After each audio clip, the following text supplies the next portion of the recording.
ಇಡೀ ಜಗತ್ತು ಅತ್ಯಂತ ಬುದ್ಧಿವಂತ ವ್ಯಕ್ತಿ ಎಂದು ಪರಿಗಣಿಸುವ ಆಲ್ಬರ್ಟ್ ಐನ್ಸ್ಟೈನ್ ಅವರು ಮಾರ್ಚ್ 14, 1879ರಂದು ಜರ್ಮನಿಯ ಉಲ್ಮ್ ಎಂಬ ಸಣ್ಣ ನಗರದಲ್ಲಿ ಜನಿಸಿದ್ದರು. ಐನ್ಸ್ಟೈನ್ ಅವರು ಬಾಲ್ಯದಿಂದಲೇ ಸ್ವಲ್ಪ ವಿಭಿನ್ನರಾಗಿದ್ದರು. ಅವರು ಮಾತನಾಡಲು ತಡವಾಗಿ ಆರಂಭಿಸಿದರು ಮತ್ತು ಓದಿನಲ್ಲಿ ಸ್ಲೋ ಲರ್ನರ್ ಎಂದು ಪರಿಗಣಿಸಲ್ಪಟ್ಟಿದ್ದರು. ಇವರ ಶಿಕ್ಷಕರು ಈ ಮಗು ಜೀವನದಲ್ಲಿ ಏನನ್ನು ಸಾಧಿಸಲು ಸಾಧ್ಯವಿಲ್ಲ ಎಂದು ಹೇಳುತ್ತಿದ್ದರು. ಅನೇಕರು ಇವರನ್ನು ನಿಷ್ಪ್ರಯೋಜಕ ಎಂದು ಕರೆಯುತ್ತಿದ್ದರು. ಐನ್ಸ್ಟೈನ್ ಅವರ ದೊಡ್ಡ ಶಕ್ತಿ ಎಂದರೆ ಕುತೂಹಲ.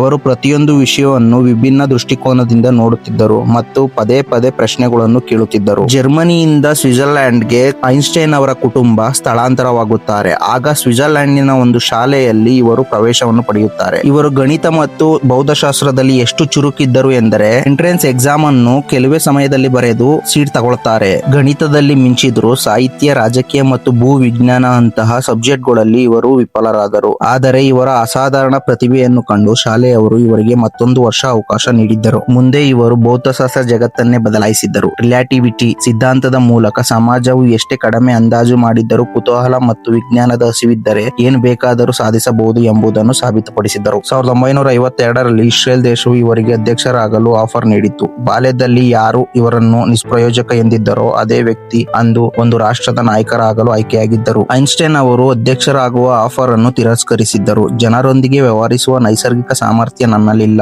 ನಾನು ನನ್ನ ಇಡೀ ಜೀವನವನ್ನು ವಿಜ್ಞಾನಕ್ಕೆ ಮುಡುಪಾಗಿಡಲು ಬಯಸುತ್ತೇನೆ ಎಂದು ಹೇಳಿದ್ದರು. ಈ ವಿನಯವೇ ಇವರನ್ನು ಇನ್ನೂ ಶ್ರೇಷ್ಠ ವ್ಯಕ್ತಿಯನ್ನಾಗಿ ಮಾಡಿತು.